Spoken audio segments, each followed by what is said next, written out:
Draft Heist of the Year, Ginebra, target kunin ang next Japet Aguilar.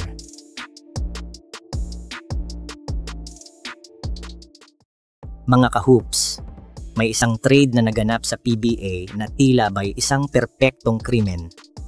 At ang biktima, ang kompetisyon at parity ng liga. Ang salarin, maaaring isang powerhouse team, isang mahinang franchise, at isang mabilisang trade committee. Noong Oktubre 15, ipinagpalit ng Ginebra sina Maverick Ahanmisi at Aljon Mariano sa Terra Firma.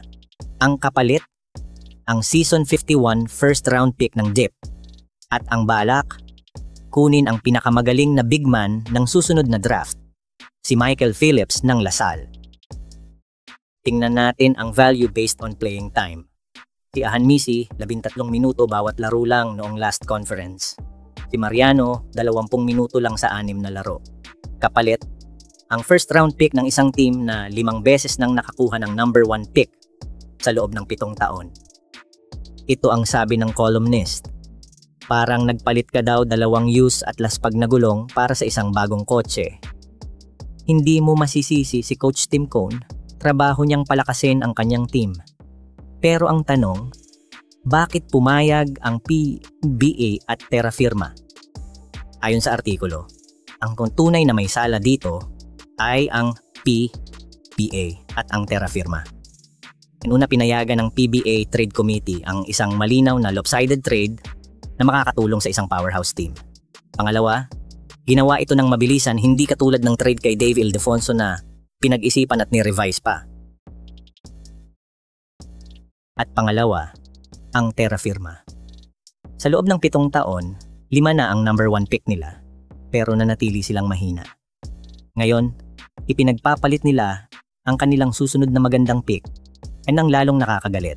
Dahil ipinagbibili na pala ang franchise na ito, wala na silang pakialam sa mess na iiwan nila. Teka, mabilis lang to, promise. Quick trivia muna.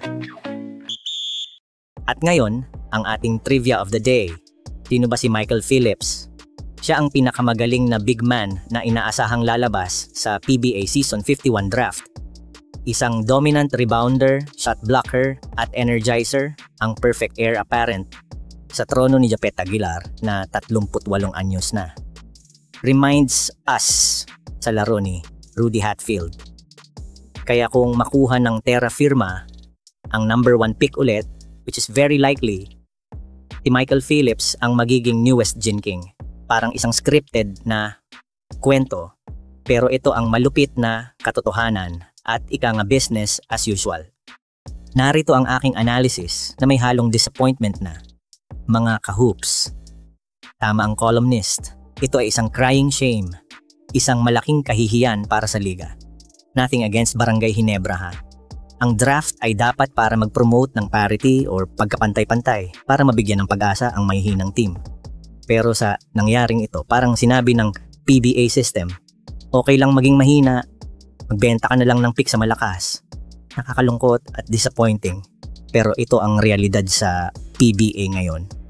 At tulad ng sabi ng artikulo, ito ay isang malaking biro. Pero ang problema, walang tumatawa if meron man tawa na hilaw. Kaya mga ka-hoops, ibigay natin ang usaping ito sa inyo. Sa tingin nyo, tama ba ang naging trade na ito? Dapat bang may intervention para sa mga lopsided trades? O business is business lang ito at walang problema? I-comment nyo ang inyong masasakit na opinion sa ibaba. Dapat marinig ang boses ng mga tunay na fans. Ready na ako maging punching bag ninyo. Huwag kalimutang i-like, mag-subscribe, at i-ring ang bell para sa mas maraming opinionated news sa loob ng PBA.